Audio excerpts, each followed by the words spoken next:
Great good morning, everyone. It is a beautiful Friday, June 27th, year of our Lord 2025. Our Cordaro Jewelers, watch time, 9:10 a.m. This is the Bob Cordaro Show. I am he, broadcasting today from the United States of America, and I could prove it. You just have to ask Iran. It's the place where the brave, like the veterans we salute today, thanks to our man John Basiliga and his family, great family of companies, U.S. Air Force Master Sergeant retired Walter Malashevsky, Music, Joseph Leach, Scranton, Louis Skip Seelig, Scranton, Henry Nook, Fallon, Nevada, but he was from Hanover Township, Robert Peel, Leda, Maryland, but he was from Berwick, and Paul Hulse, Danville. The United States of America, founded with a certain knowledge and understanding by our incredible, irreplaceable, amazing founding fathers, that the government should not be, shall not be, cannot be our parent, our guide, our direction, our salvation, not any of these things, but is nothing more than a necessary evil we require to organize and protect society. The United States of America, the country where, for the first time in human history, freedom was declared to be an unalienable right granted to each individual by God. Freedom was not to be parceled out to groups. It could not be controlled by government or government officials.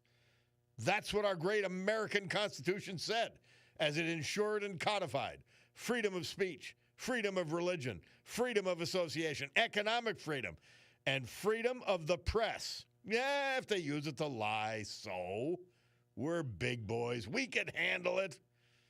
Now, armed with these freedoms, and only because they had them uniquely in history, a ragtag bunch of immigrants, rejects, and their progeny created the richest, most powerful, most culturally diverse and accepting nation ever to grace our planet Earth.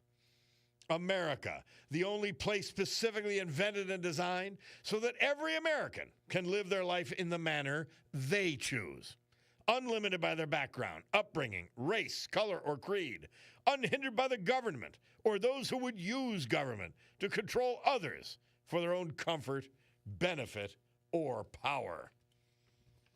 And so, with that essential opening dispensed with, we can gavel together this meeting of the Club for Common Sense, promising you a sanctuary of sanity in a world where there's a leadership class that has gone and a political party that's gone completely off the rails.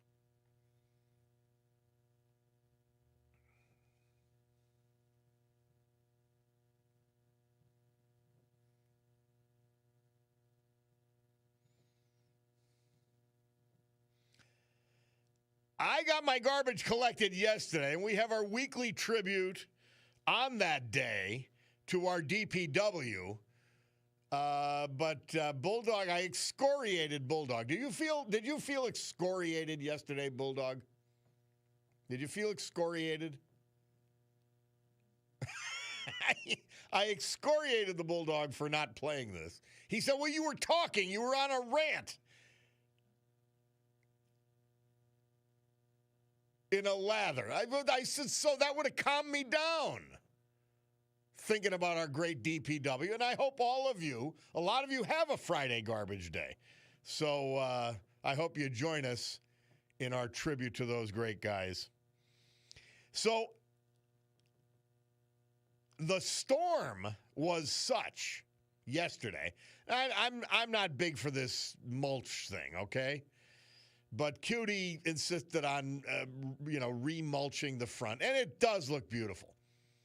But now the storm was such here, and I was in Old Forge, and it was the eye of the storm, I guess, during that hard rainstorm. Mary Regina told me it came down cats and dogs. Well, we sort of missed it when I was in Old Forge.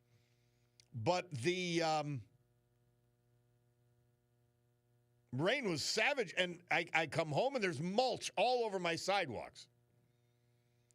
So I had to sweep it up today as best I could. So I'm saying, wow, it must have come down really hard in Scranton. I don't know what it did where you were. Hey, so yesterday in the morning, my old dear friend Paul LaBelle was laid to rest, his funeral services. And then in the afternoon, my great friend George Bieber was laid to rest. Just two great guys. I mean, people I knew my entire adult life, that's for sure. And people that when I saw, we even went on vacation with our kids with George Bieber. But whenever I'd see them, we would be together. We'd talk and have a laugh and all that kind of thing. And last saw George at Mike Barace's house on Easter Saturday. But yeah, we lost them, and I'm devastated. And I said, well, I mean, obviously, we gotta. There's not a choice. Remember there was an old movie. I think it was Jack Lemmon. Stop the world from turning, or stop the world. I want to get off. Well, you can't. That was the whole point of the movie, and it's sadly true. So, but you lose these people. I was telling you about Glenn Gress earlier this year, somebody I think about quite often, and so many others. It's tough stuff. Anyway, well, today we've got a couple of things happening here as I look at my schedule. First, at 10:05 a.m., we have our man Rick Bigelow to talk about the Iranian strikes, the possible efficacy of those bunker-busting bombs and all that kind of thing. Well, Rick Bigelow, I mentioned to you a number of times, not only is he a patent attorney of renown, which means that he's not only a lawyer but an extraordinary scientist, but not only is he an historian, but some of his scientific expertise is in nuclear power. So we're going to talk about all of that. And both he and I latched on a really smart guy, not scientific, Stevie Witkoff, Bo Dietl's buddy, who is our special envoy for all different negotiations. He's been negotiating with Russia and in the Middle East and a little bit of interface with Ukraine situation. But Rick's going to talk about that at 10:05. And then at 11:05, we've got Jill Murray, the president of Lackawanna College, and Eric Larson, the athletic director. Because another big deal for Lackawanna College, they've gone to Division II in their athletics programs. And that's a big deal. So we're going to talk to them about that. Body shop guy telling me some guy left his dogs. They died in the car while he was drinking at the Exeter VFW. Oh, geez, that's sad. That's sad. Chauncey, with Cutie gone, Chauncey, like, I turn around and he knocks me down. Like he follows me that closely. No matter where I go. If I go to the bathroom, he's like getting in my way as I'm trying to get to the toilet. It's that bad. So, I had to take him with me yesterday. And the later part of the afternoon, I was down with the garage gang down in Old Forge. And, so in any event, that's what the rain was substantial in most places except Old Forge. Isn't that interesting? It was the eye of the storm, I guess. All right, Bob Cordaro, WILK. Big show coming up. Lots to talk about. You heard how we opened it. And the reason I opened the program talking about this Senate parliamentarian I don't know why they won't rein her in or fire her, John Thune, and he can do it. But I want you to know why we're having such problems getting things done. It's not only disagreement on the details within the Republican Party, it's a problem with even getting things into the bill. Remember, they're trying to pass under something called reconciliation. The parliamentarian decides what goes in a reconciliation bill, and it's supposed to be about spending. Well, clearly, all the things we're talking about, Medicaid, Medicare, they're about spending. But we have a left-wing parliamentarian appointed by the disgusting Harry Reid, the completely corrupt Harry Reid. Yeah, that guy who made tens of millions of dollars on insider real estate deals. He was the Nancy Pelosi of the Senate. And he was a left-wing lunatic and a disgusting liar. He would just lie. He did it a couple of times against George W. In campaigns, and after the campaigns were over, they say, "But Senator Reid, you lied." He goes, "Well, that was to win the election," as if that made it work.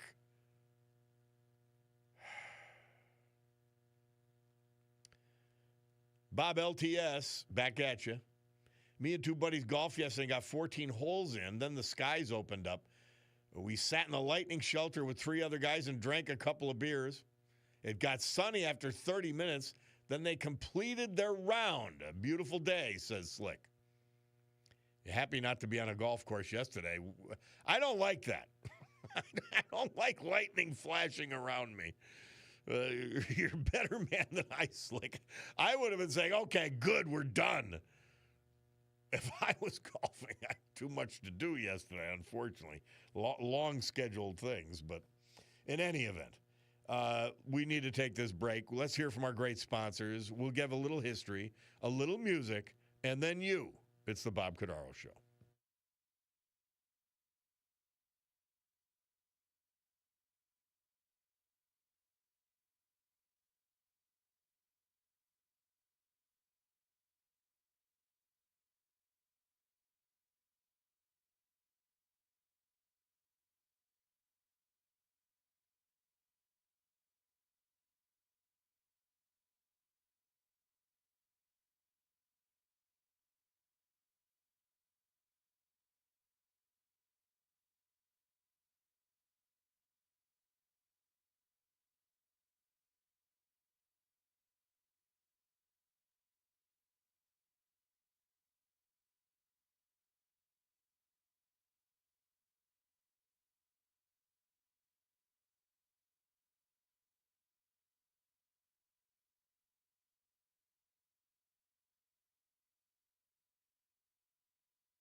This date, 1956.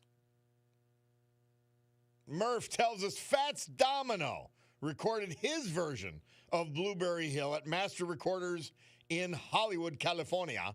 The song was done by at least 6 people in the 1940s, Murph says, while it was done by one other guy.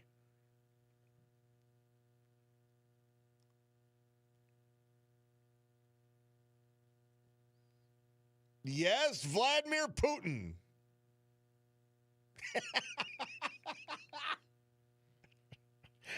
I'm telling you, I have to play it when Fats Domino and Blueberry Hill comes up. Yes, that is an actual evil dictator, not someone we're claiming is. Vladimir Putin. Maybe he's got a soft side. I don't know. And of course, before that, the history of Helen Keller. I don't even. I certainly consider myself someone who doesn't give up easily. If I was without sight or hearing, I think I'd just roll up in a ball. I don't know what I would do. I wouldn't even understand what existence was. And Helen Keller overcame it. She's one of the heroes of all time, Helen Keller. It's just remarkable. It's juxtapositioning that with Vladimir Putin. Hey, somebody text, and I lost this. Somebody texted in, and my man Fred reminding me, but it was a good history, and I can't find it. See what happens when you guys send me an email. If I say, okay, I'm going to read it later or whatever, I get so many more emails that it's buried. But our man Fred is reminding me of what another friend of the program texted me, the 247th anniversary of the Wyoming Massacre in 40 Fort. Revolutionary War. That's next week. Now, Fred asks, is something possible for Monday Music? He's not a local historian. That may be a David DeCosmo thing. I'll have to ask him about it. In fact, maybe I'll ask him on the next, or text him on the next commercial break to see if maybe he could do something on it, because that is, it's amazing. I mean, our local role in the Revolutionary War, just think of it. But there was a bunch of things that I'm going to look those up. But quickly, I want to get to something Brian Hughes sent me. It's a Wayne County veteran. He received the Congressional Gold Medal. And here's the summary of it. An 8-decade wait for a Wayne County man finally came to an end Thursday.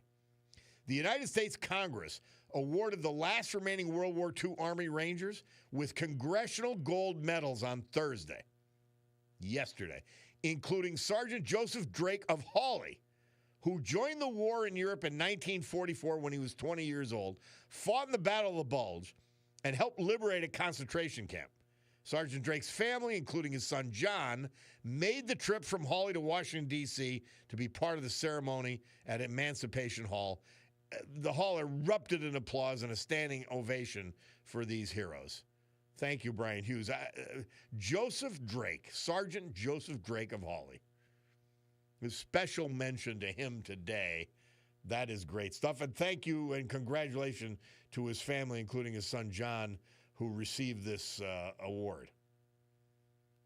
I'm going to try, because when I look up, I see that our Ricardo Watch Store time is 9:31, so we've got to take this commercial break. We'll come back with our other veterans tributes and the weather and a little something that we're going to start to tuck in after the weather. A little humor, a little whatever, a little history, a little knowledge, some clips that we're going to throw in consistently after the weather. This is Bob Cordaro on the Bob Cordaro Show. We'll be back.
Our veterans today, brought to you by John Basiliga, Basiliga Hospitality. These are men we lost this year, but celebrate today. Basiliga Hospitality, it's the weekend. That means check them out. Doesn't matter if it's the Old Brook Inn, 307, Springbrook Township, Far Street Tavern in the great Trips Park section of West Scranton. A Terra 519, the class of fine dining in Northeast Pennsylvania, along with the Stegmeyer in Wilkes-Barre, the Stegmeyer Mansion, Franklin Street, South Franklin. Sergey's Live, it's hopping this weekend again. The nightclub right underneath the Terra on Linden Street in Scranton. The Queen City Tavern, the reimagined bar in downtown Oliphant, drawing rave reviews. Scranton Art House, first run movies with your favorite adult beverage and great food. U.S. Air Force Master Sergeant Walter Malashevsky. He was from Music. He was 85 when he passed away, May 26, surrounded by his family. He was born in Scranton, entered the United States Air Force in 1958. He served us in the United States, Europe, and Thailand before retiring and returning to Music. Fisherman, woodworker, model train enthusiast, I'd love to see that. Surviving her beloved wife of 59 years, Donna. A sister, daughter, grandchildren, and many other family members. Sadly and tragically preceded in death by his grandson, Robert Hedges. Master Sergeant Walter Malashevsky. Joseph Leach. He was from Scranton. He passed away May 22nd, 8 days before his 77th birthday. Fought a long, courageous battle, 3.5 years, esophageal cancer. Born in Scranton, he was a lineman and troubleman for the PPL for 47 years before retiring. A 1966 graduate of the great Scranton Technical High School. He was a veteran during the Vietnam War, Staff Sergeant, U.S. Army. He was involved in community affairs, vice president of the St. Anne's Basketball Association, baseball coach for Sloan Baseball. He helped place all the poles for lighting at Sloan Little League. Den leader for St. Anne's Cub Scouts. He just did it all. Member of St. Anne's Basilica. He had professional boxers in his family. His uncle, Pete Latzo, welterweight champion of the world. His father was a featherweight champion. Surviving her, his wife of 50 years, Rosemarie Weslowski Leach. A daughter, a son, 2 grandsons, and many other family members. Joseph Leach. Our great veterans this hour, brought to you by Basiliga Hospitality. Don't forget, they sell universal gift certificates you could use at all of their places. And a great place for a small or a large event. All of these venues. They're amazing. Storm Tracker 16 forecast from our man Joe Snedeker. Today, cloudy and cooler with a few scattered showers, 75. Tonight, mostly cloudy, 65. Saturday morning, clouds that breaks the sun with afternoon thunderstorms, 85. Sunday, partly sunny and humid, 85. And I remember yesterday they said it might be rain on Sunday, but it's looking okay. And I heard Joe talking about it, and there's not going to be weather until like next Tuesday, so a little bit of an opening.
The Beach Boys. Murph says this date, 1964, they moved up to number 2 with their great song, I Get Around. Somebody pointing out to me, one of the listeners, birthright decision expected soon.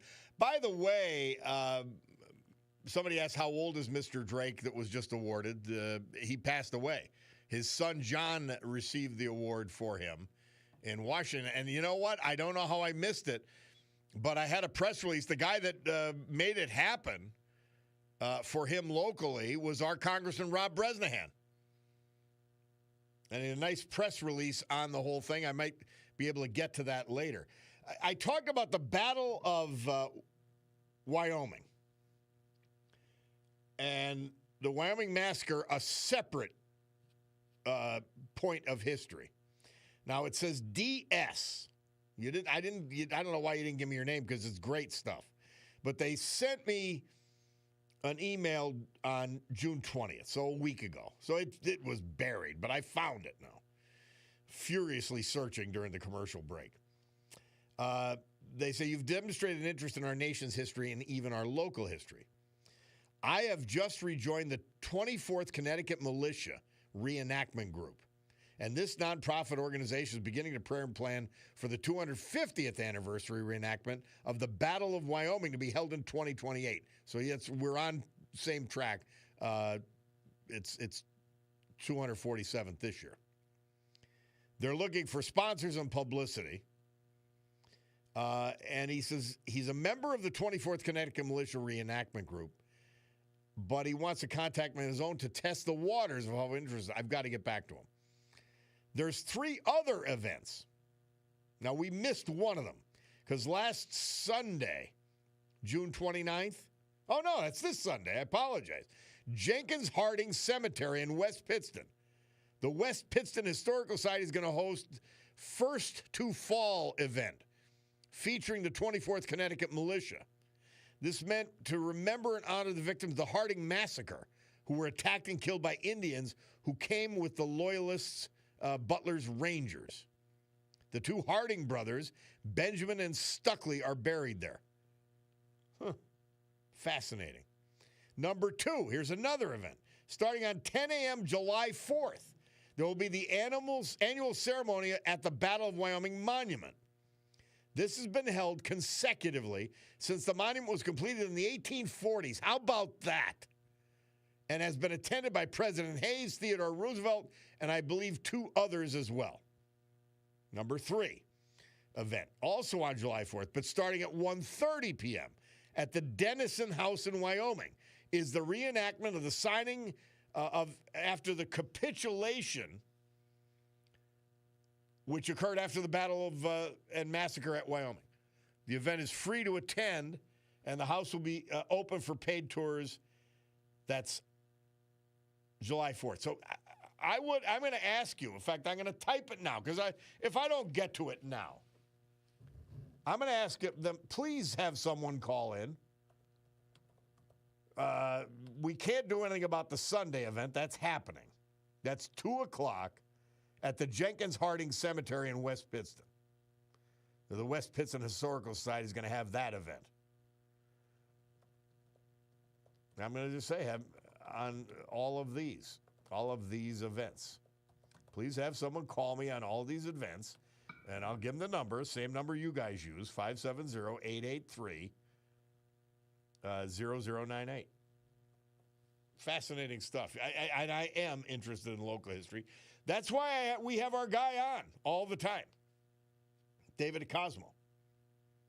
Yeah, and then you get these junk emails like American Airlines. I'm not going anywhere. I'm not flying anywhere. Then I get this balance of nature. I'm not getting it. It's not working for me, but I'm thinking, well, at least I'm getting my fruits and vegetables, because I don't eat that kind of stuff. Not often enough anyway. But, yeah, all of that. All right, I look up at the time, and as I examine the Ricardo Jewelers watch store time, it's 9:46 and 26. We'll be back.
Chuck Berry.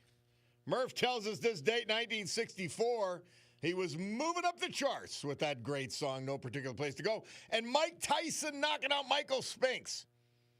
Now, back in the late 80s, early 90s, because I was in the radio, I owned a radio station, and then several later on. Anyway, we had sports, so we would cover these kind of things.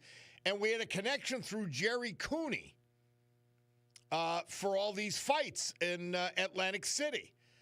You want to talk about, I'm telling you, I don't care if you're not a sports fan, not a boxing fan. There is not a more electric atmosphere than a championship fight, particularly heavyweights. And Tyson really brought it, man, back then. It was fabulous. But 91 seconds, he knocked out Mike Spinks, and we played that. So, but AC was hopping back then, in large part because of Donald Trump. He was the one who promoted all the fights. So, one of our great Chaminade quality athletes, John Motion. Now, he's in Lincoln, Nebraska. And he's a classmate of John Patterson, who gave us this great 9 principles of propaganda. That's another Chaminade guy.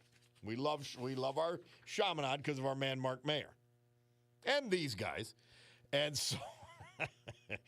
so Motion was a classmate of John Patterson, Mark Mayer, and Pete McCormack. And they're all part of the Club for Common Sense. And when he texted, he says, due to all the praise you heaped on John Patterson for the 9 principles of propaganda, I now have to go through his agent to talk to him. Thanks a lot. Well, here they are.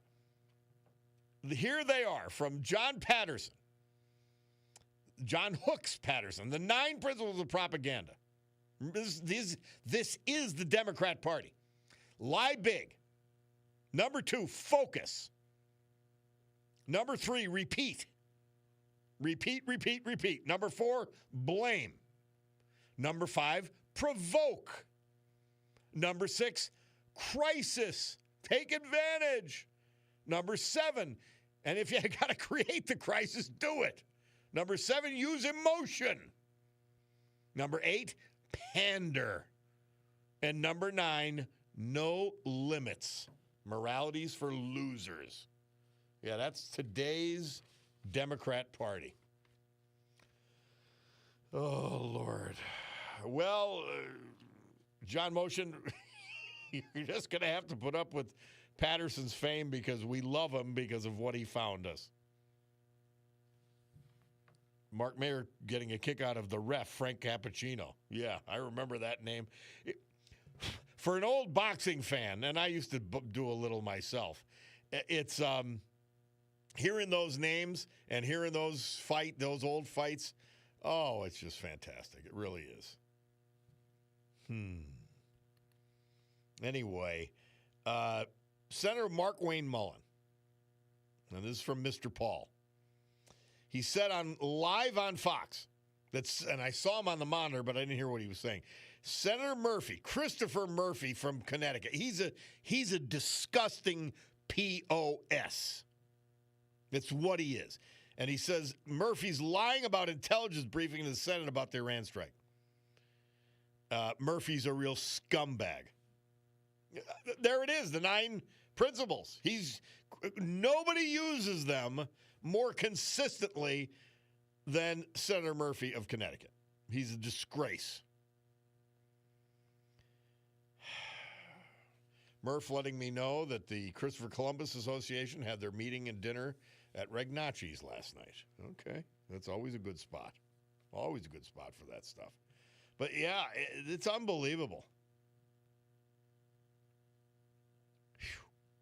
All right, I look up, and when I look at the time, I say your Bicardo Jewelers, your Breitling, Oris, Longines, Michelle, Shinola, Luminox, and Swiss Army watch store time is 10 and 39 seconds. We'll be back.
great good morning, everyone. Well, Picardo Jewelers Watch Store time, 10:08 here in the great Northeast on a beautiful Friday, June 27, 2025. This is the Bob Cordaro Show. I am he, and it's a big day to fight for America, defend our values. And with the help of our man John Basiliga and his incredible restaurants and movie theater, to honor the brave we've lost this year, but who have made us and kept us free. People like Joseph Leach, Scranton, U.S. Air Force Master Sergeant Walter Malashevsky, Music, Lewis Skip Seelig, Scranton, Henry Nook, Leyden, Nevada, but he was from Hanover Township, Paul Holtz, Danville, and Mike Peel, Bel Air, Maryland. He was from Northeast PA, Berwick. So, with history, our great founding fathers, and the incomparable Constitution of the United States of America as our guides, let us continue today's battle. Gaveling back to order this meeting of the Club for Common Sense, promising you that essential, absolutely essential sanctuary of sanity. And I look at today's Scranton Times.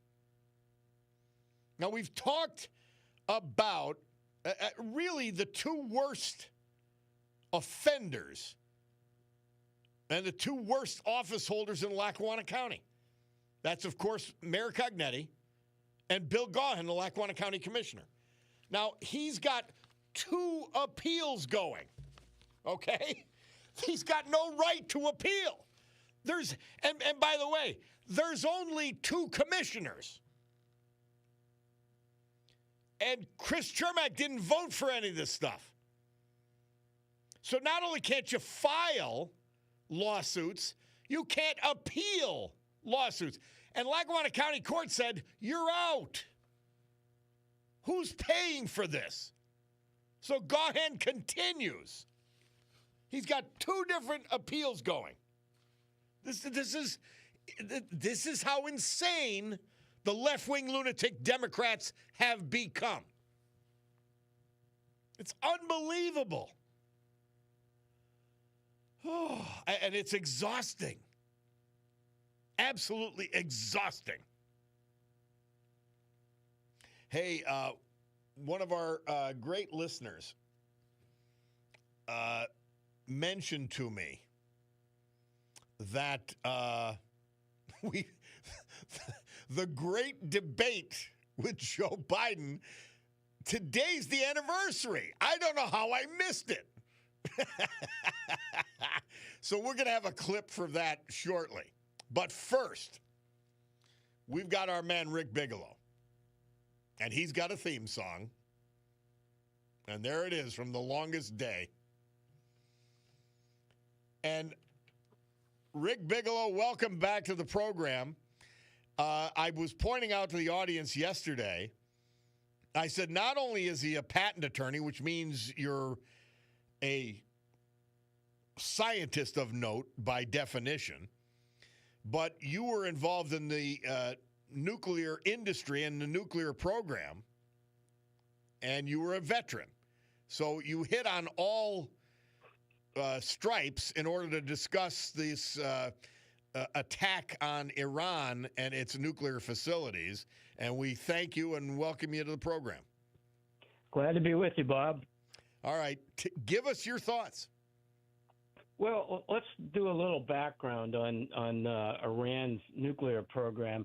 Of course, Iran has huge oil reserves, but in the 50s and 60s, the Shah of Iran wanted to really modernize the country, and one of the ways that he was going to do it was to build nuclear power plants to generate electricity for Iran. And even though some of the cities in Iran are fairly cosmopolitan and up to date, much of the country is still very poor and very rural. So he wanted to have a large electric grid and just make things better for everybody. So he signed on to Eisenhower's Atoms for Peace program, and he signed contracts with U.S. and European companies to design and build nuclear power plants.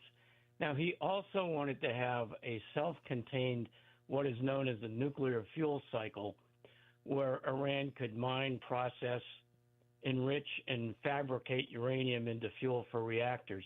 And the key there is the enrichment. And what we're talking about in enrichment, there are two major isotopes of uranium. One is uranium-235, and the other one is U-238, uranium-238. U-235 is fairly rare. It's less than 1% of naturally occurring uranium, and U-238 is 99+%. So U-235 fissions much more readily than U-238. So they have to increase the concentration of U-235, and that's what's known as the uranium enrichment process. Fascinating. The U.S., U.K., even Germany, in and other words, France, you're enriching it from 238 to 235, essentially. Yeah, okay. Basically, you're increasing the amount of U-235 and at the same time decreasing the amount of U-238.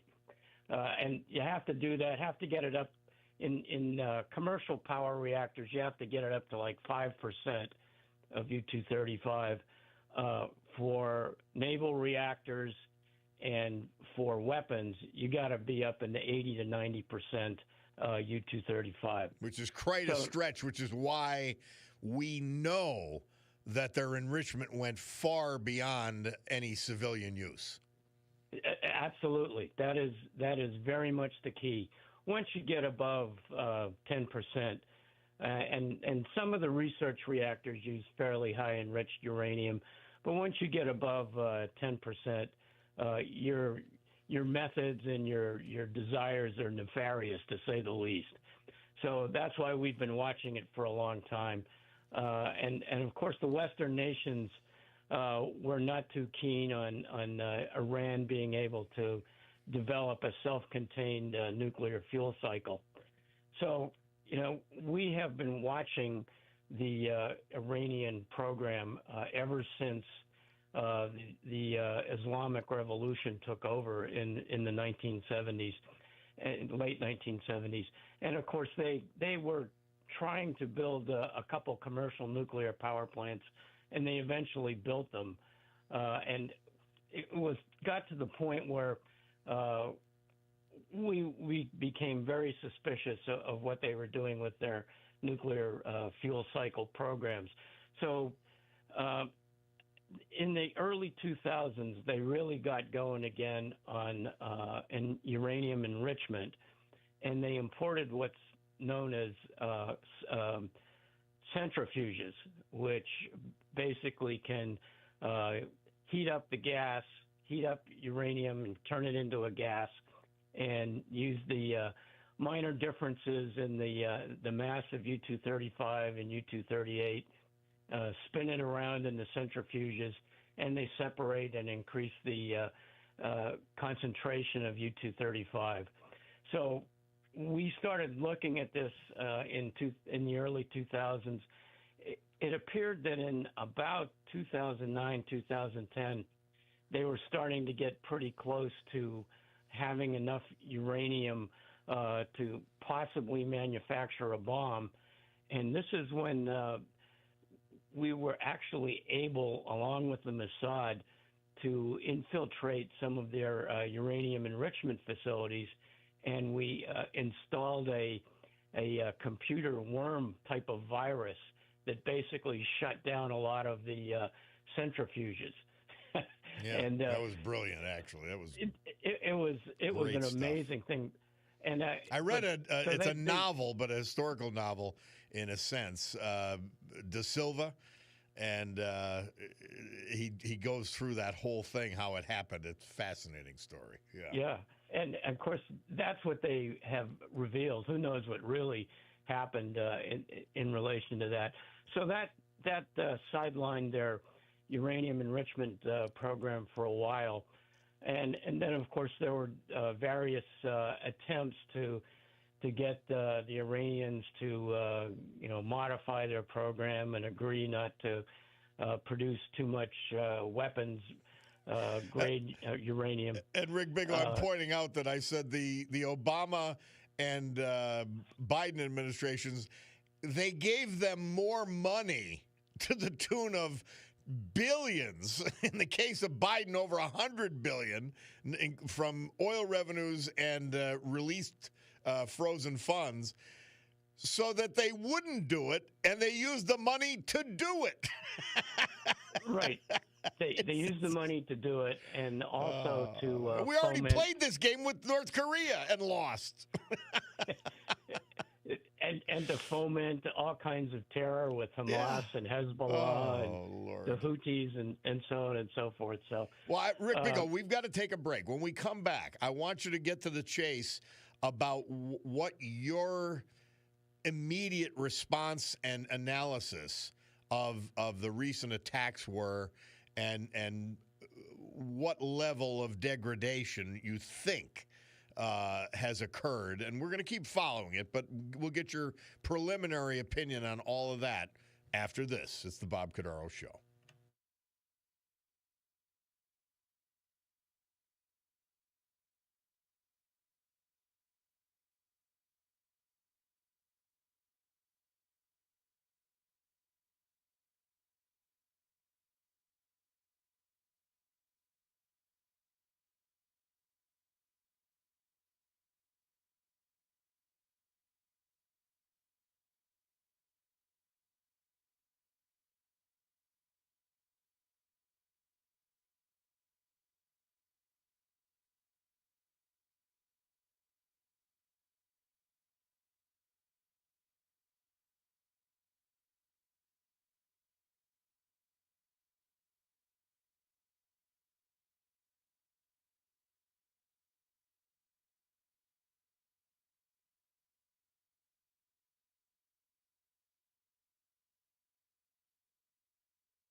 Murph tells us this date, 1967, the Doors had the number one hit with Light My Fire. Now let's look. You heard 1991 this date. He announced his retirement. A great human being by every measure. Supreme Court Justice Thurgood Marshall. I don't agree with a lot of his opinions. Way too liberal in his interpretation. Now, fortunately, one of the greatest jurists of all time, Clarence Thomas, succeeded him. But just notice from his conversation and what he's saying straight out what a liberal was in 1991. No black, no color, no women, litmus tests for something as important as the Supreme Court. And that he was a justice for all of the people. The late, great Justice, Supreme Court Justice Thurgood Marshall. Speaking of the Supreme Court, we're not going to get into it in depth here, and we probably won't anyway. The Supreme Court, regarding birthright citizenship, I knew they wouldn't touch birthright citizenship yet. They may have to deal with it later. But they have issued an order trying to guide these district judges, there's about 700 of them, from issuing nationwide injunctions. So sort of a half a victory for the Trump administration, because it's insane.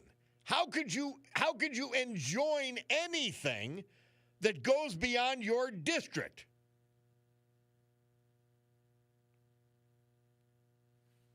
And as Mr. Paul points out, Ketanji Brown, the woman who doesn't know what a woman is on the Supreme Court, couldn't define it. Well, she's a dumbbell, and she's a slave, and I'm using the word intentionally, to the left-wing lunatic agenda. And she proved it again in this case. The Supreme Court has limited the use of nationwide injunctions by district judges. Makes all the sense in the world. All right, back with our man Rick Bigelow on a previous subject and an important subject. Rick, give us a quick thought on what you think we did and accomplished by last Saturday's attack. Well, we know that in the past we've gone after their enrichment facilities one way or the other.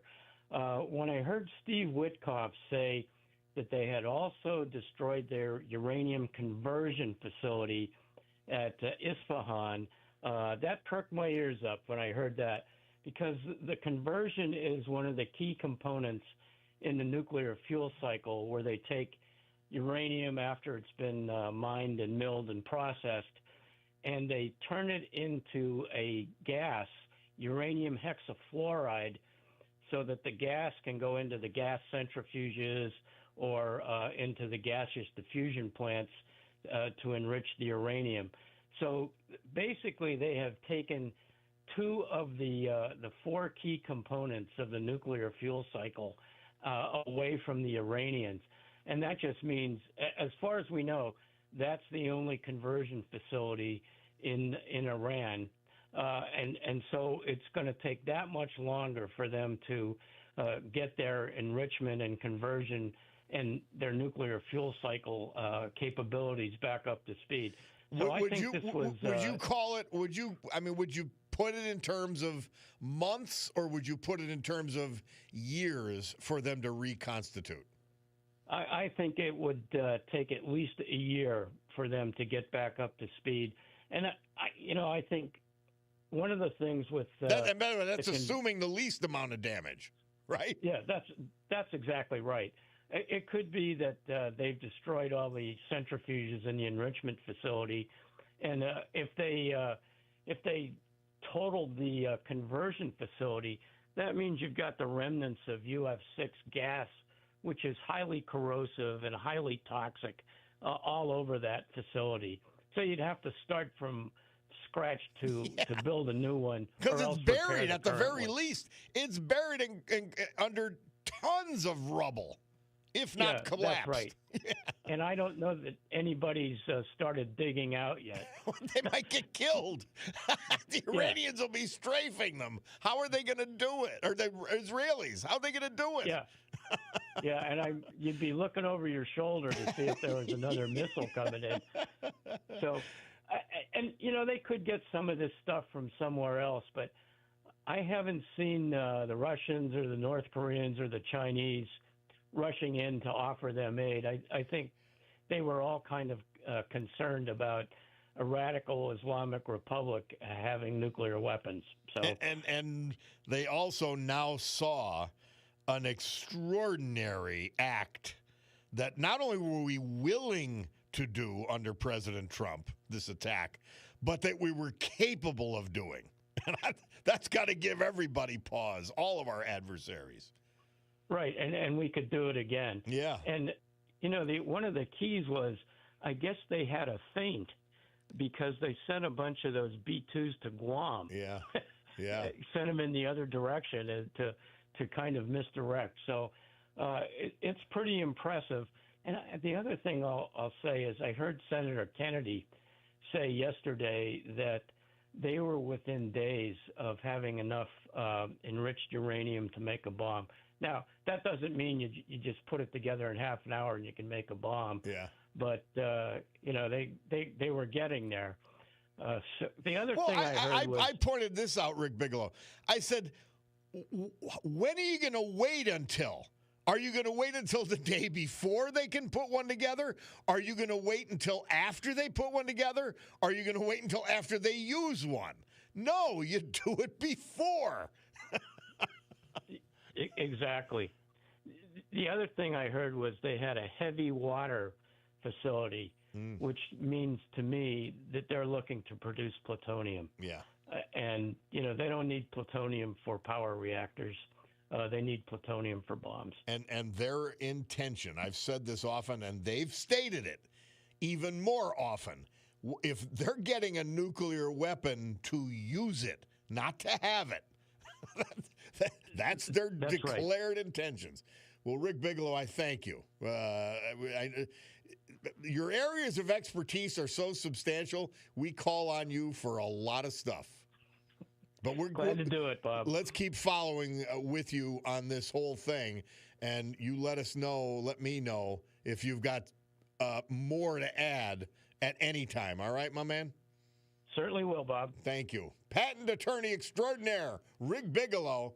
He's got a little bit of expertise in nuclear power and nuclear fission. Well, I look at the clock, and it says our Picardo Jewelers Breitling Watch Store time is 10:32:40. We'll be back.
Our veterans this hour and every hour, this day and every day.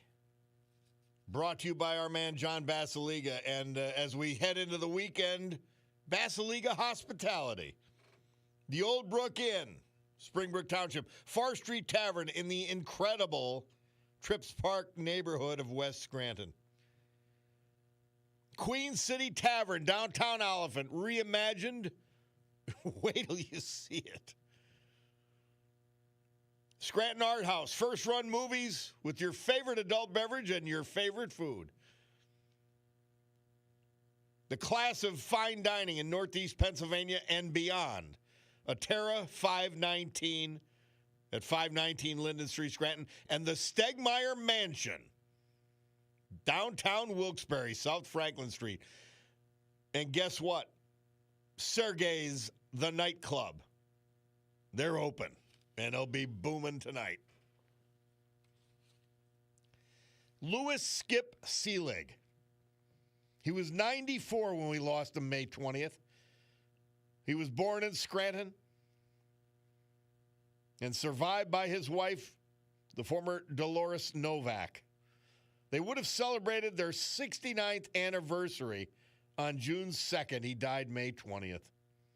He was a lifelong resident of Scranton and attended West Scranton High School. He worked at Bond's clothing store since he was a teenager until enlisting in the Army, and he went back to Bond's after his service. And then they closed. He started work at Gold Battery until his retirement. He loved tinkering in his garage. He enjoyed being a snowbird traveling to Florida until the pandemic. The scandemic, I'll call it. He's survived by his wife, Dolores, daughter, Debbie, sons, William and Lou, 3 grandchildren, and many other family members. Skip Seelig. Henry Nuck.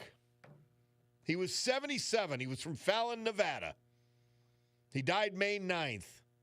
Former resident of Hanover Township and a 65 graduate of Hanover High School. His family tells us behind his humble and easygoing demeanor was a lifetime of notable achievements. Graduated from Louisiana Polytechnic Institute, enlisted in the Naval Aviation Officer Training School. He earned the coveted gold wings of a naval aviator. He was command pilot on the P-3 Orion, a multi-engine turboprop maritime surveillance aircraft, for most of his 23-year career for us. But he did more. He served as aviation safety officer, air traffic controller, squadron executive officer, detachment officer in charge. He earned a master's degree from the Naval War College. He served us in Maryland, California, Guam, and elsewhere. After retiring from the Navy, he was hired by Northwest Airlines and flew wide-bodied commercial aircraft on domestic and international routes for 12 years. Lived life to the fullest.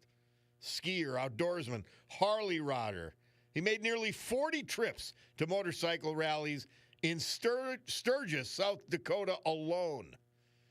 Devoted son, dependable brother, loyal friend, Henry Nuck. Our great veterans this hour, brought to you by our man John Basiliga and Basiliga Hospitality. Well, that tells me it's the weather. I'm sorry, guys. I know the weather's important to you guys. It's just, and if I get a sponsor of the weather, I'll turn around real quick, I promise you. But it's just come down after our veterans. It just is. Storm Tracker 16 forecast, and I love my man, meteorologist Joe Snedeker. Today, cloudy and cooler with few scattered showers, 75. Tonight, mostly cloudy, 65. Saturday morning, clouds of breaks of sun in the afternoon with possible thunderstorms, 85. Sunday, partly sunny and humid, 85. That's the weather. I don't know what it's doing in Lincoln, Nebraska, but that's ours. So I mentioned it's the anniversary of the Biden meltdown at the debate, and we just had to play this. Thank you to our listener who sent that in.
The Music Explosion, Murph tells us.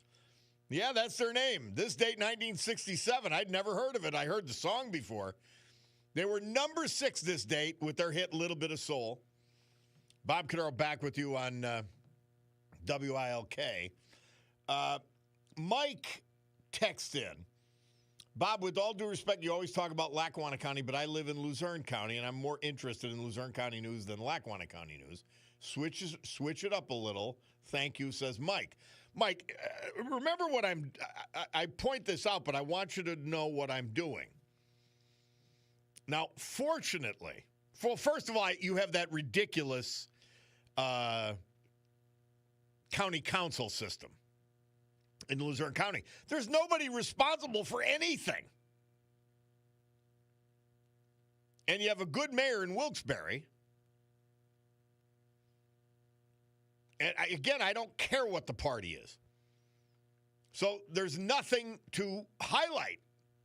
Well, there's plenty to highlight in Luzerne County because part of the reason Luzerne County doesn't do well is because elections and everything else is because they have this ridiculous county council system.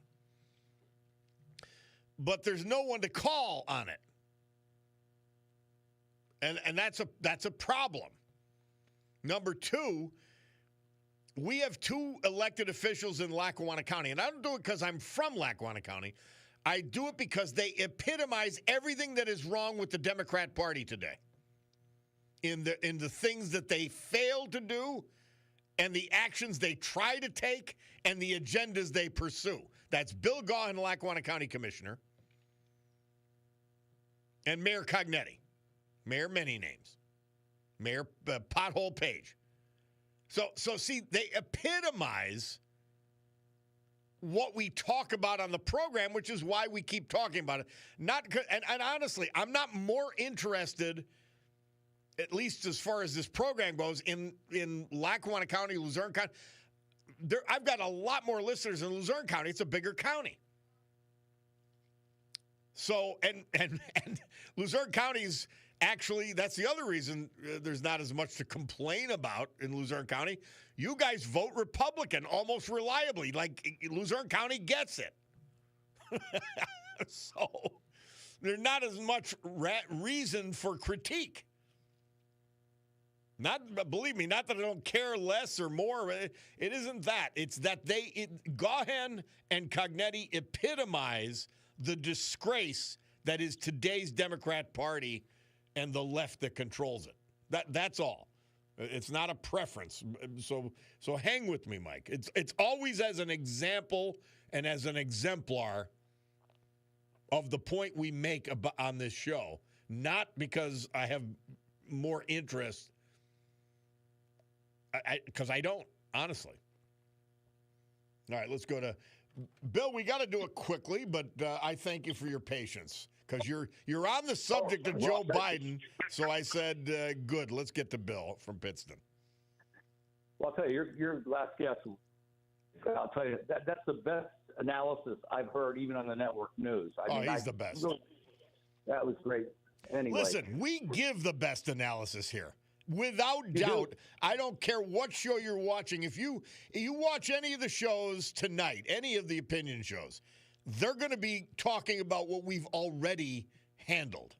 That's what happens. I say that humbly from my perspective, but because of this audience, number one, and I truly say that, and the people we put on and present to you, we're first. They follow us. That's a fact. I watched so much of the coverage. I didn't get anywhere near the information that was wanting. So, yeah, Mike, again, you're right. We're not here to fool around in the morning.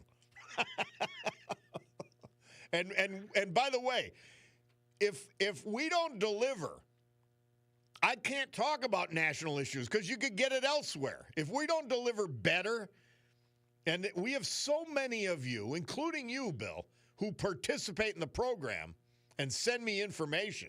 That's why we're always ahead, and that's why we're better. You're the best. No doubt about it. It ain't me, I promise you. But anyway, you called about our guy, scumbag Joe Biden. Yeah, I'm sitting here smoking a Padron, enjoying the show. So, hey, you ever good smoke a Padron 64? No, I stick with my Ashtons. I really do. I seldom smoke anything else. If you try a Padron one of these days, it might change your experience. So, All right, anyway, is it a stronger cigar or a? Yes, it's Okay, stronger. well then I like the light wrappers. Yeah. Oh, then maybe you wouldn't go for a Padron. No. But anyway. All right, back to Joe. I've always thought that he was a lousy father. I think he's a loving father, but I think he was absentee father. And Chuck Todd really eviscerated Biden as a family man and the myth of him being a family man. I remember him talking about why he decided to go back to the Senate. He said, "My boys said, Dad, you have to save the country. You have to save the world." And I'm thinking, yeah, right. Your kids just lost their mother and sister, and your kids are saying, "Dad, abandon us and take over so you can clean up the world." But that's what he did, and that's what Chuck Todd brought out, the fact that even in 2020, Bo has died, I think, at that time, and his daughter-in-law just became a crackhead thanks to his drug addict son. And instead of taking care of family matters, which is in crisis, he runs for president. I mean, he's one of the most selfish politicians, and that's saying a lot. He's a disgraceful human being. You know what, Bill, that bothered me, and as just talking about Democrat politicians, but what was so illustrative and so emblematic of his scumminess was that he had two separate dogs that he let bite the staff, including the Secret Service agents who were protecting him, and the staff that was serving him like a king at the White House. And they bit over and over and over again, and he neither taught the dogs or trained them or stopped them from doing it. Disgrace. That means you're a disgraceful human being. He could care less about anybody. Well, they say the owners or the dogs take they take after their owners. So I think what you see in the dogs, you see in Biden. Yep. And disgusting. I know somebody that was covering Biden when he came to Scranton, and he just said that they were talking about, the Secret Service guy was saying that the dogs bit people more than was known to the public. Sure. And that they were thinking about putting one of them down. And the officer that was protecting Biden, he said, "Well, wouldn't he know the difference?" He said, "Nope, just put in another dog. He'd never even notice." That's from the Secret Service. And sadly, we know that that's probably true from what we know now. Yeah. Oh, yuck. I still give the finger to the sign. I give the finger to the Biden signs still every day. Why can't we get rid of that? Because we've got 3 blind mice and on council and a mayor who are disgraceful left-wing lunatics. That's the point. They're afraid of the Democrat Party, and they. By the way, if you quizzed each of the 3 blind mice and the mayor, they'd tell you he did a great job. They would tell you that. They're insane people in their own right. Can't they put a sign underneath it saying "Our Village Idiot"?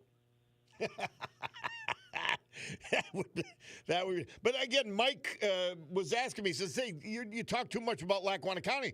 This is another reason why I talk about it.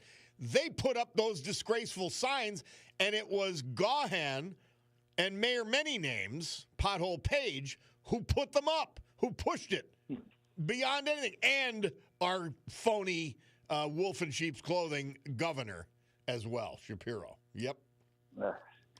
Yeah, that's what they deserve. But we shouldn't let them off the hook. I mean, I know. Well, we have a councilmanic election, and my man Mark Payne is running as a Republican. And there's 2 good Democrats on the council already. And we're like, man, let's take the majority and at least stop this mayor, and hopefully we can beat her in the fall, in the election. Let's hope so. Yeah. All right. Well, always a pleasure, Bill. Enjoy the Padron. Yep. My pleasure. Talking to you. Thank you. Thank you. Let's take a break. Bob Cordaro, WILK. We'll have the Bloomberg Money Minute in the middle there.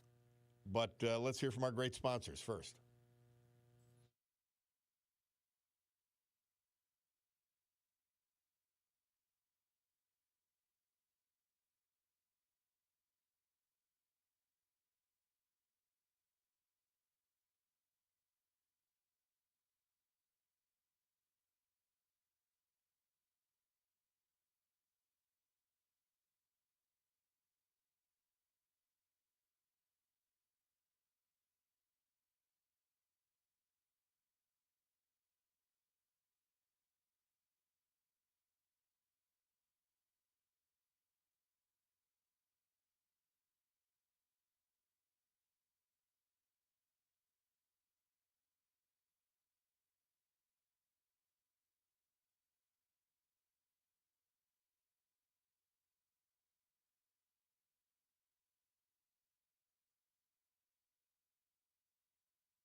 Looking Glass. Murph tells us this date, 1972, they moved up to number 2 with their hit Brandy.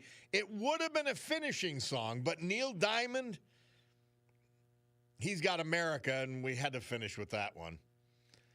I look up and I see that our Ricardo Jewelers, your Breitling, Oris, Longines, Michelle, Shinola, Luminox, Swiss Army Watch Store. Time is 11:01:28. We'll be back.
Great good morning, everyone.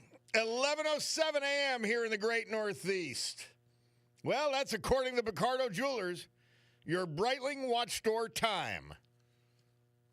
This is the Bob Cordaro Show for Friday, June 27th, 2025. I am he, and it's a big day to fight for America, defend our values, and with the help of our man John Basiliga and Basiliga Hospitality, to honor the brave who have made us and kept us free. People like the veterans we've lost this year, but celebrate this day thanks to John. Like Henry Nook, laid in Nevada, but he was from Hanover Township. Skip Seelig, Scranton. Joseph Leach, Scranton. U.S. Air Force Master Sergeant Walter Malashevsky, Music. Paul Hulse, Danville, and Robert Michael Peel, Berwick. So with history, our great founding fathers, and the incomparable Constitution of the United States of America as our guides, let us continue today's battle. Gaveling back to order this meeting of the Club for Common Sense, promising you that our commitment to common sense will provide a sanctuary of sanity for all of you for the balance of this hour. And it's like a bowl of cream of wheat. It'll follow you over the whole weekend. It truly will. Remember that commercial? Well, so I forget how old I am. Maybe you don't. The bowl of cream of wheat used to follow the kid around all day. June, and I love cream of wheat. And I love cream of wheat, and I love it with the, I actually try to figure out how to make lumps. I like it lumpy, my cream of wheat. But I put so much butter and sugar in it, it's probably lethal. So I haven't had it for a while. Hey, so I don't forget. Mother Teresa. I forgot yesterday. I didn't get it in. Mary Regina dutifully reminds me and pushes me. So we've got two of them quickly. June 26th, St. Teresa. She says, I always begin my prayer in silence, for it is in the silence of the heart that God speaks. God and silence are great friends. We need to listen to God because it's not what we say, but what he says to us and through us that matters. Man, that's beautiful and powerful as usual. That's yesterday's. Now today's St. Teresa memo. She says, there is so much suffering in the world, physical, material, mental. The suffering of some can be blamed on the greed of others. The material and physical suffering is suffering from hunger, from homelessness, from all kinds of diseases. Will we allow greed to rule our hearts, or will we accept God's invitation to joyful generosity? Beautiful. Thank you, Mary Regina. And of course, our adoration for St. Teresa continues unabated. Well, good news came out this week.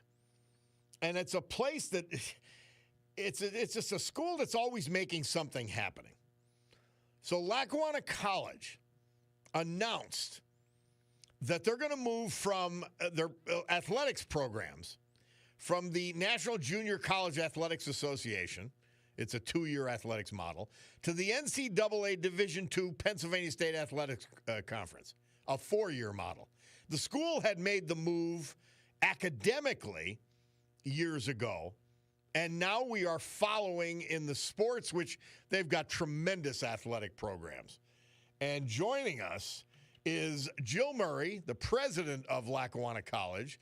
And Eric, are you with us also? Eric Larson, the athletic director.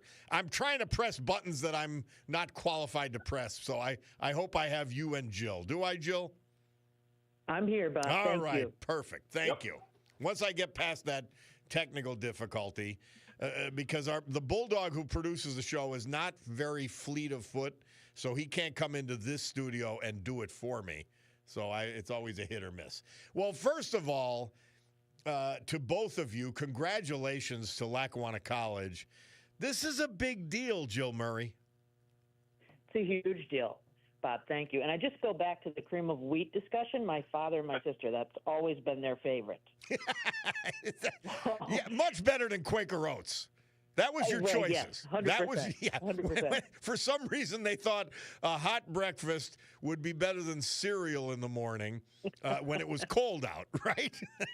Exactly. But no, this move to Division II is such a big deal. I mean, there's a million reasons, and certainly Eric can expound on it. But for us to go from a 2-year model to a 4-year model into a Division II, one of the best conferences in the Division II conferences in the United States, in the Pennsylvania State Athletic Commission, is huge. And we're the only Division II school in our region. And so this is a very, very, very exciting prospect for us. Thank you for having us on. That is the state schools, right? Pretty much it's all of the state schools and a few smaller privates, but yes, correct. Neat. That's a big leap, and you've leaped Eric Anderson, athletic director at Lackawanna College. You've taken a leap beyond Division III, which I think is a pretty big deal and a bold move. Yeah, and we looked at that, and we went with Division II intentionally because it best models what our current athletic programs look like today, from a recruiting perspective, from a scholarship perspective, and it really we felt like it fit us the best to go to the Division II level. All right, so what does it mean if I'm thinking about going? Let's just start with Jill Murray, the president of Lackawanna College. What does it mean to my child, my grandchild, my niece, my nephew, or my child as someone who's looking to go to college and they're athletes? What does it mean for them? That's a great question. I think first of all, the Division II model is a very highly competitive athletics and academics model. And so I think you're going to get the best of both worlds there. In addition, Bob, in Division II, we can offer athletic scholarships. Yeah. Division III cannot offer athletic scholarships. And that's probably what sets us apart most significantly. And I think, if I'm looking at the recruiting landscape locally, which is very important for us, by the way, a lot of students wanted, instead of coming to us previously because of the 2-year athletics model, they want a 4-year experience. And so over the last several years, we've built up our academic curriculum, our bachelor's degrees, now our master's degrees, in case people have that 5th year of eligibility, they can stay. And they can get athletic scholarships. So for those really competitive athletes who are great students, that want to stay locally, because that's coming. That's the trend now. Students are starting to look closer to home for a million reasons. This is an amazing option for them. Your comments on the same subject, Eric Larson. Yeah, incoming student athletes are going to benefit tremendously. It's going to provide increased exposure within the area and with the region, stronger competition. These student athletes are going to continue to receive a robust academic support from the institution, and they'll continue to have scholarship opportunities, as Jill was saying. It's a great chance for them to compete at a really high level while continuing to pursue their degrees at a college that supports their entire development. And so we've had growing conversations with student athletes who have been here for 2 years, have exhausted their athletic eligibility, but have still wanted to stay here at Lackawanna College, but couldn't do so while competing athletically. So it allows them to maintain, their academic progress here while still competing at a really high level in athletics. So we're super excited for what this does for our student athletes. Jill Murray, the president of Lackawanna College, is our guest, along with Eric Larson, the athletic director, and this big announcement that Lackawanna has moved to the PSAC, the Pennsylvania Athletic Conference, and NCAA Division II. I would imagine that head football coach Mark Duda has got to be wearing a drool bucket at this point. He's so excited. I mean, this is big news for him because he's been coaching it like a big-time program for a long time. Yeah.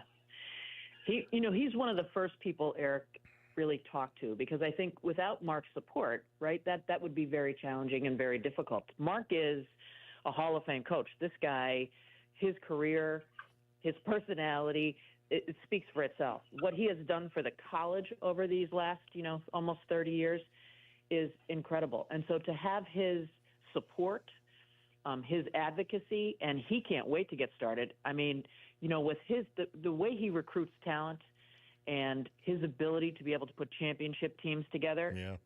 If I were the other Division II schools, I'd be a little scared. and a little bit about Mark Duda.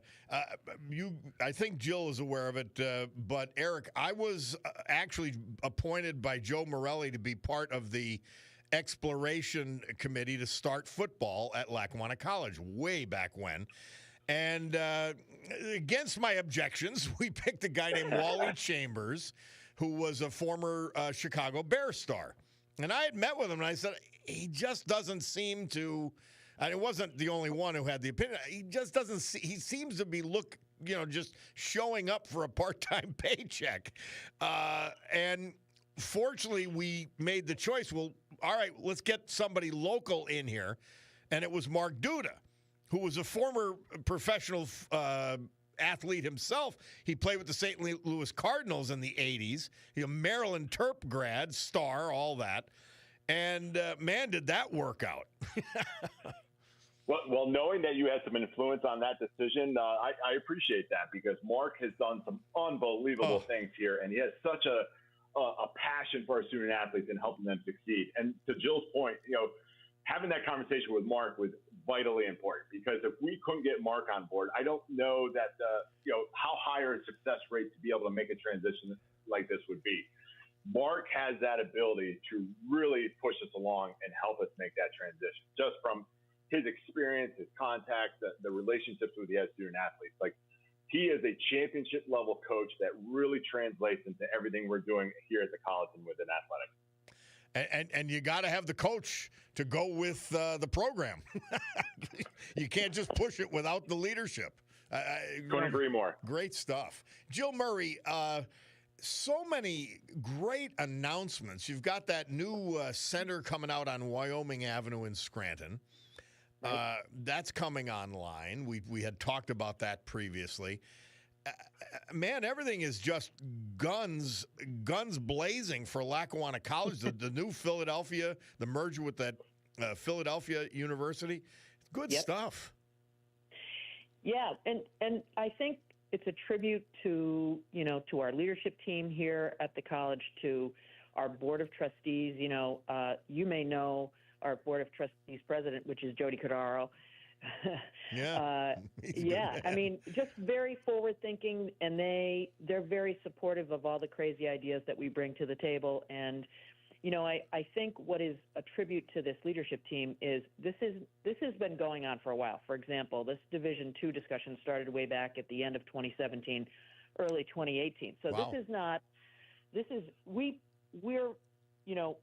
What we're doing today has been sort of baked several years ago.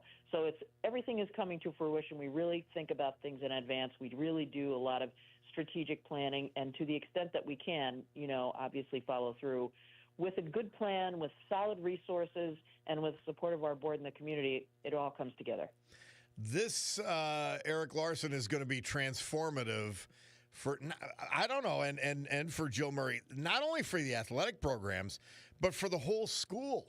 I mean, it basically says we're here to stay as a 4-year college in every single way you want to look at it. And I think it's important to note that it's not just athletics. It's maybe a catalyst through athletics, but this is going to enhance the entire Lackawanna College experience. It's going to, as you said, promote the things that we do within the region. And really, it's going to make this a stronger institution overall. Oh, good stuff. I thank you both for coming on to talk about this. And it's one of those things that it could pass under the radar, but it means so much, Jill Murray. It means so much that people have to actually, you got to wrap your head around it. It's that big a deal.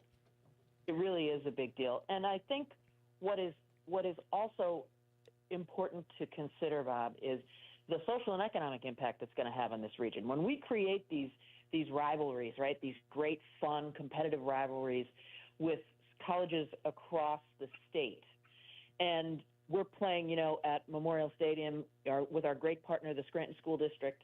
We spent a lot of investment money in trying to help their fields at no cost to the taxpayers of Scranton.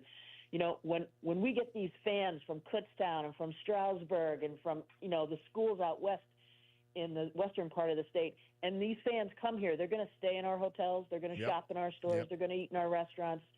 This is an economic engine as much as it is a great step for the college and for our college community. And this is an amazing opportunity for us as a region. All right, for both of you, does this start with this academic year in September? It will not.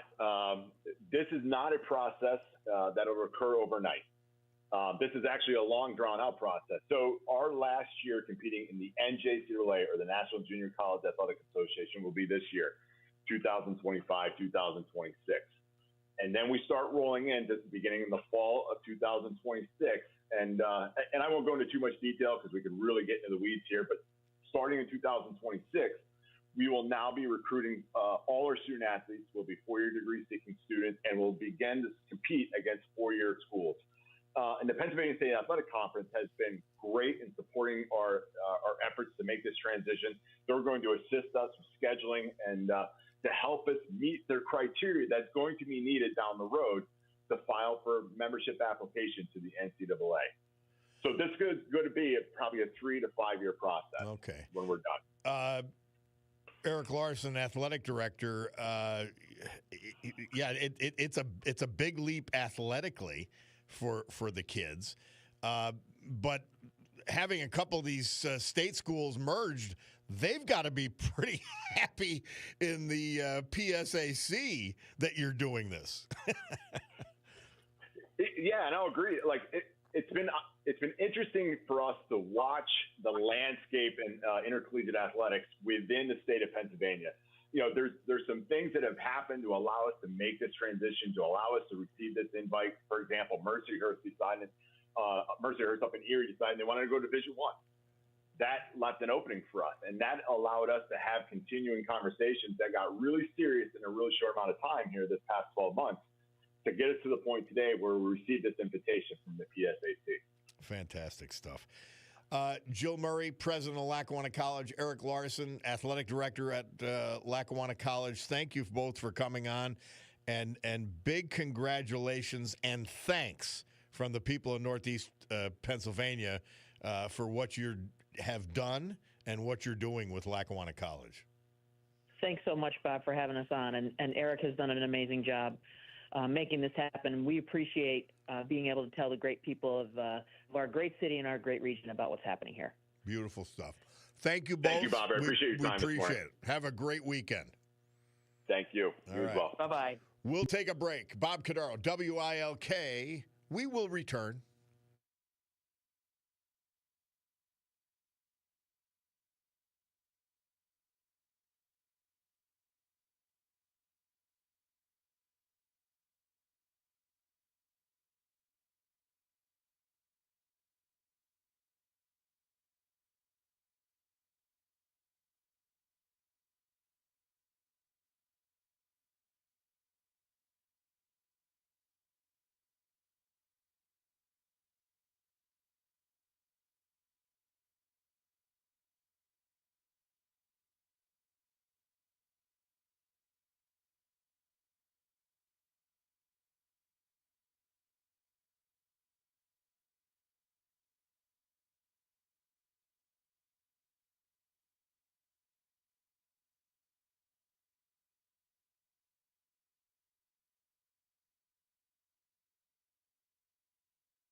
Our veterans this hour and every hour, this day and every day.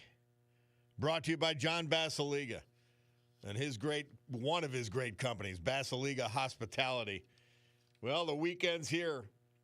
And guess what? They're ready for you at the Old Brook Inn, 307, Springbrook Township. Far Street Tavern on Far Street in the great Trips Park section of West Scranton. Queen City Tavern in that beautiful little town of Oliphant. Fine dining? Yeah, we got that. A Terra 519 downtown Scranton. A modern look, a sleek look.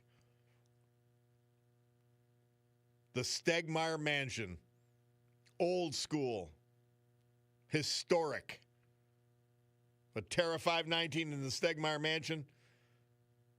Fine dining at its best anywhere. Sergei's, the nightclub. They're open. They'll be booming tonight and tomorrow. Scranton Art House. First run movie with first run food and first run booze. Downtown Scranton. Paul Hulse. He was from Danville. Navy veteran that loved horseback riding, gardening. Born in Mount Holly, New Jersey. Graduate of Rancocas Valley High School, Mount Holly, New Jersey, 1968. He faithfully served all of us in the United States Navy during the Vietnam War, 68 to 72. Graduated from Burlington County Community College. And for more than 40 years, self-employed as a modular home pilot car operator until his retirement in 2024. You know those guys that lead the big mobile homes going down the highway? That was Paul. Remember the Kingdom Hall of Jehovah's Witnesses? Mifflinville. Could always be found with music playing, one of his simple pleasures in life. He had a green thumb. He was best known for his sarcasm and hilarious sense of humor. Tragically preceded in death by a granddaughter, Geraldine Ann Brobst. But 4 children survive him. A stepdaughter, a stepson, 6 grandchildren, 4 sisters, and his ex-wife, Colleen Hulse. Paul Hulse. Mike Peel, United States Naval Academy, 1973. He was from Bel Air, Maryland when he passed. He was 74. Born in Charleston, West Virginia. He grew up in Boone County, West Virginia. Graduated Scott High School in Madison. Reported to the U.S. Navy in June of 1969. In 1973, he graduated as a proud member of the 18th Company. After that, in 1973, attended Nuclear Power School, Bainbridge, Maryland. Then he went to Naval Nuclear Prototype Training in Saratoga Springs, New York. His first fleet assignment, Charleston, South Carolina, aboard the James Madison. His expertise led to a final assignment as Nuclear Engineering Training Officer in Idaho Falls, Idaho. After leaving the Navy, Mike went to work for Pennsylvania Power and Light at the Susquehanna Steam Electric Power Station right here in Berwick, PA. He enjoyed a distinguished 27-year career in senior management positions, including an assignment at the Institute of Nuclear Operations in Atlanta, Georgia, before retiring in 2011. His reputation led to consulting position with the World Association of Nuclear Operators, working in both South Korea and Japan. He also volunteered at the National Aquarium in Baltimore. He was a voracious student of military history and was always up for a discussion of military campaigns and battles of any era. His parallel career to our man Rick Bigelow.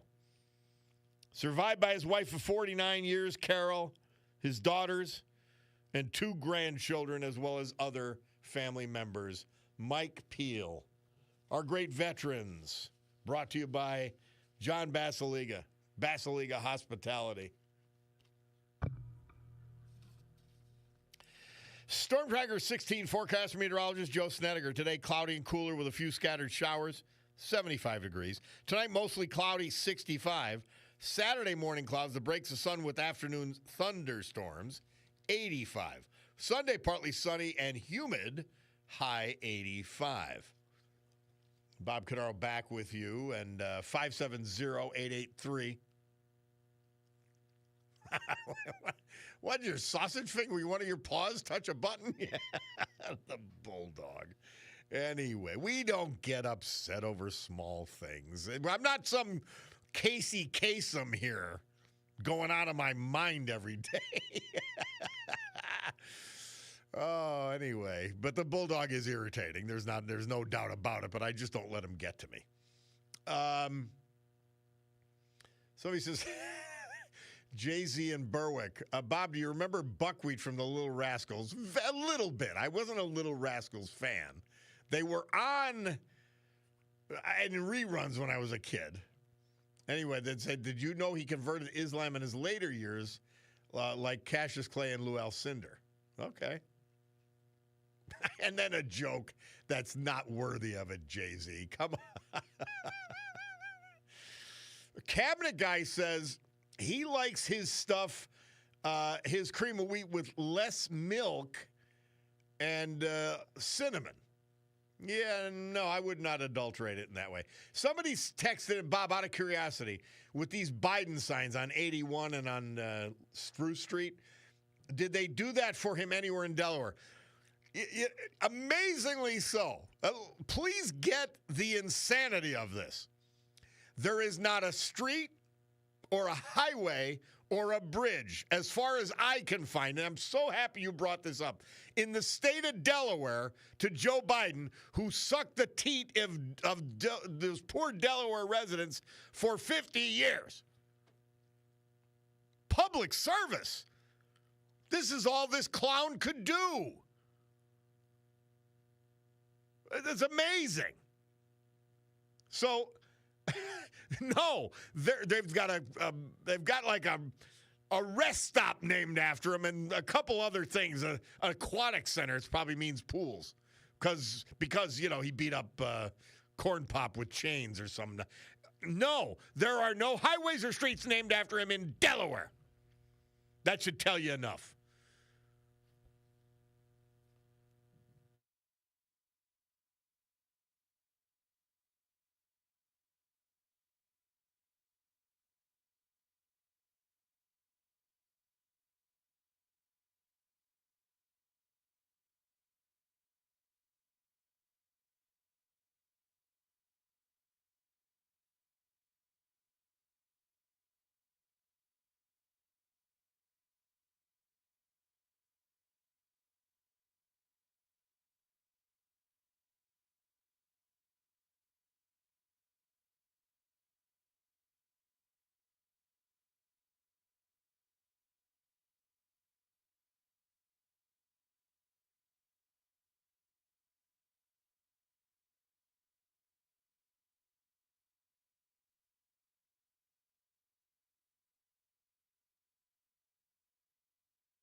That's our Nancy. Not on the morning show, Nancy. Nancy Pelosi. You want to talk? I mean, she's a blathering idiot. Today's Democrat Party. She can't even finish a sentence. Well, at least not when she's smashed. But how'd she get away with that insider trading all these years? Fred Duckman. Yeah, Fred, I've told you. I tell the jokes around here. He was somebody, Kareem of Wheat. Buck for buckwheat, his Muslim name. Yeah, please. By the way, speaking of cream of wheat, HVAC dude says cream of wheat with honey is the only way. Maybe. You got to have a lot of milk in there. You got to have butter in there. I don't care what you sweeten it with. Honey might work just as good as sugar or brown sugar or whatever. But, and I'm getting myself in a lather for some cream of wheat. I have it at home. Yeah, we'll see. Because I'm always so stuffed. Because I have a monster bowl every time I have it. And then I'm stuffed the rest of the day. I'm finished. And with Chauncey, I've got to take him in and out and in and out. And he wants to fight. And I've got to fight with him. I can't be overloaded with cream of wheat today. But, yeah, that was Nancy Pelosi. And the great Tyrus saying, hey, we have you on tape. You screwed up on January 6th, and you want to blame it on Trump. That's what I'm saying. They have no shame. Zero shame. And you would think, because we've got dozens of these appearances. We played a lot of them for Nancy Pelosi. And it's like, you would think you would stop showing up drunk to press conferences. But no. She keeps doing it because they never call her out on it. Why does she keep insider trading? Because the one time she was called out on it by 60 Minutes of all people, it was ignored by the rest of the media. Disgusting. All right. We will take a break. Bob Cordaro, WILK. We're going to return, and we are going to finish up the program. But again, so much more to do, always, on the Bob Cordaro Show.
Thanks, Frank. Thanks, Gerard. And then those of you, and we are gaining audience members every day. I was on noon to 3. I replaced Rush Limbaugh initially when I came on for a couple of years. And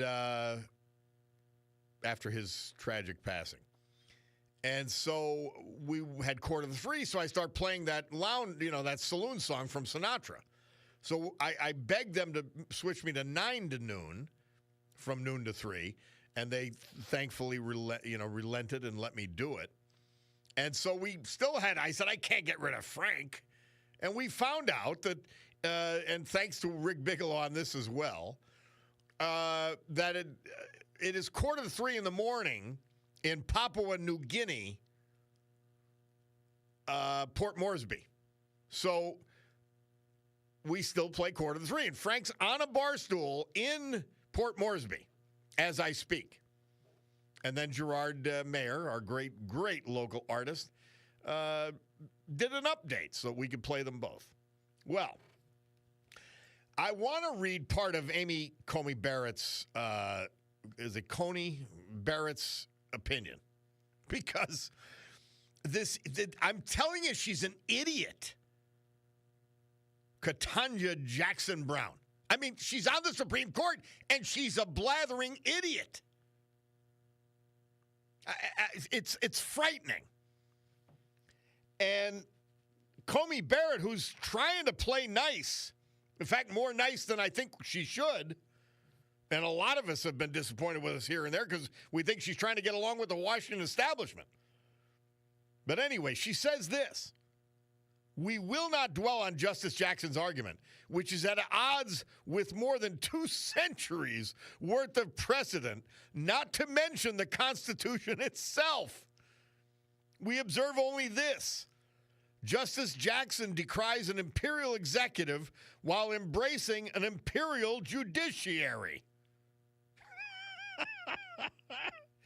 I mean, this is a spanking in legalese like you don't see.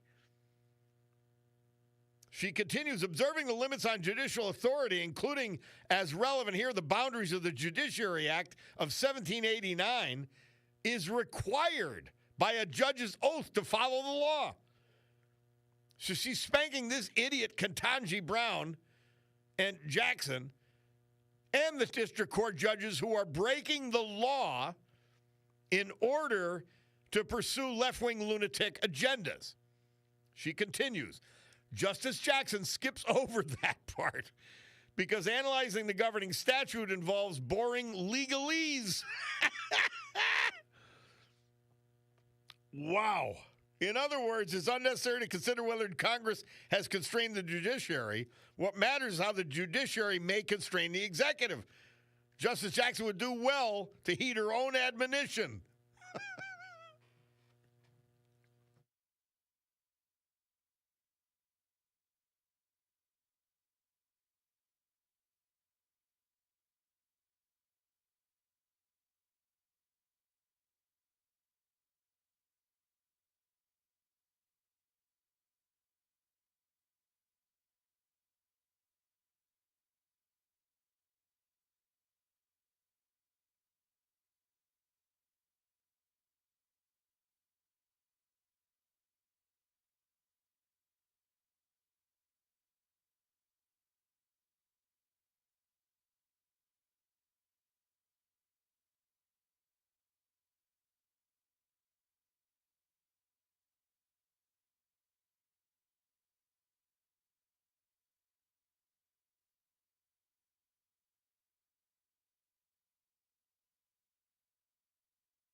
We had to do that. Let them do that. June 27, 1978.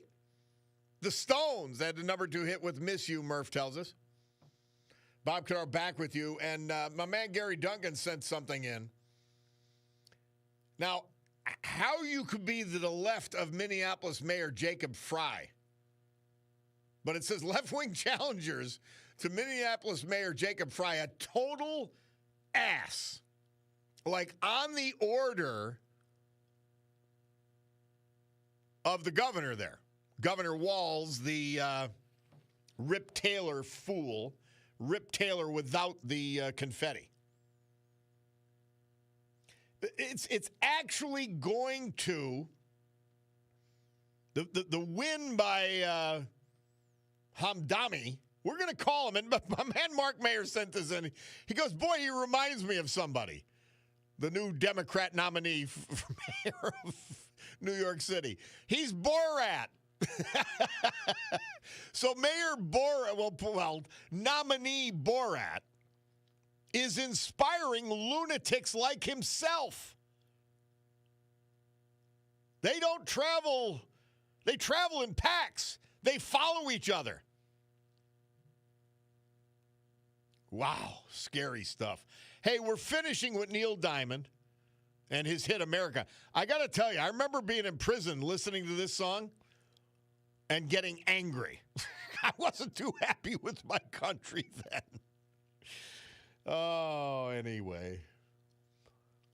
So Tom from Dallas says, I think a Terra 519 or Sergey's needs to make a really strong drink and call it the Nancy Pelosi. By the way, more on this cream of wheat thing. Somebody says chocolate chip is the best. And somebody else said, I haven't had a cream of wheat in the last at least 3 years. But maybe he's saying 30 years. But the only way my grandmother would get me to eat it was with lots of lumps, sugar, and butter. Thanks for the great memory. Yes! Oh, sometimes I pour so much sugar in it's even too sweet for me. But yeah, you got to have lumps. And you've got to have a lot of butter. Like it's got to basically almost kill you to be at its best. Not to say you can't enjoy it, in a less lethal form. But anyway. Neil Diamond, it was the number 1 adult charts hit. This date, 1981, with his hit America. Hey, we got a couple things to do. First of all, quickly, our veterans. Henry Nuck, Leyden, Nevada, but Hanover Township. Skip Seelig, Scranton. Joseph Leach, Scranton. U.S. Air Force Master Sergeant retired, Walter Malashevsky. Music.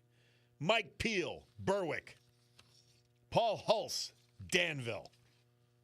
Thank you, and thanks to John Basiliga and the Basiliga Hospitality Group for bringing it to us. Well, it's Friday.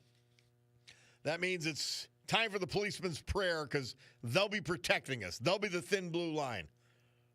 Thanks to Nikki DeSanto always. Policeman's prayer.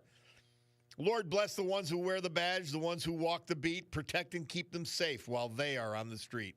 And as they wait and as they watch, doing good for all, guide their minds and give them strength for each and every call. Ready to put their lives on the line, give them courage each day. Let them know you're always there in each and every way. So bless the ones who wear the badge. Protect them from harm. Always keep them safe and in your loving arms. And now we'll have a little more time this weekend. Remember, Tomorrow Never Comes by Norma Cornett Merrick. We found it in the obituary of the late, great Doreen Gorieb. If I knew it would be the last time that I'd see you walk out the door, I would give you a hug and a kiss and call you back for just one more. If I knew it would be the last time, I would spare an extra minute or two to stop and say I love you instead of assuming you know I do. So just in case tomorrow never comes and today is all I get, I'd like to say how much I love you and I hope we will never forget. Tomorrow's not promised to anyone, young or old alike. And today may be the last chance you get to hold your loved one tight. So if you're waiting for tomorrow, why not do it today? For if tomorrow never comes, you'll surely regret the day that you didn't take the extra time for a hug, a smile, or a kiss, and you were too busy to grant someone what turned out to be their final wish. So hold your loved ones close today and whisper in their ear that you love them very much and you'll always hold them dear. Take time to say, I'm sorry, please forgive me, thank you, or it's okay. And if tomorrow never comes, you'll have no regrets about today. Reach out to somebody this weekend. Just one person. Might be great. You might want to do it all the time. Guys, have a great weekend. I got to go because my Picardo Jewelers watch store time is 12 o'clock.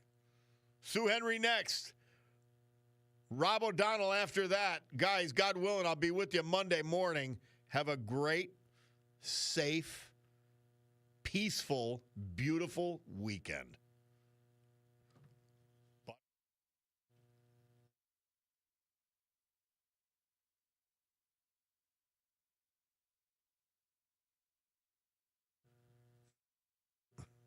For now, Club for Common Sense adjourned.